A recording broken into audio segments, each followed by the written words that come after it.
favourites now after seeing some of them in action tonight, Champions League? Well, I think Arsenal have made a little bit of a statement tonight.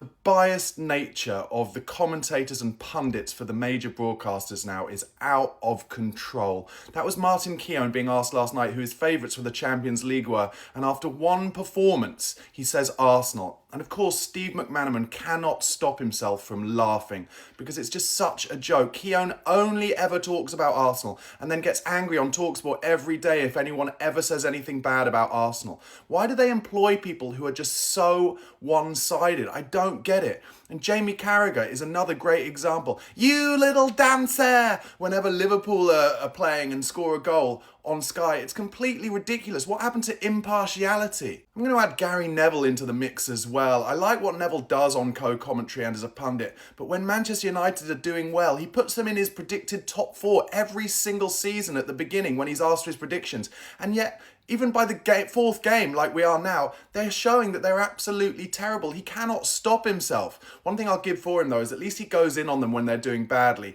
He's not afraid to tell it as it is. I'll give him that at least. In reality, maybe I've got such a big issue with this because every single time Tottenham play on Sky, they get Alan Smith, ex-Arsenal striker and one of the most biased pro-Arsenal pundits around to do the co-commentary, and I cannot handle it.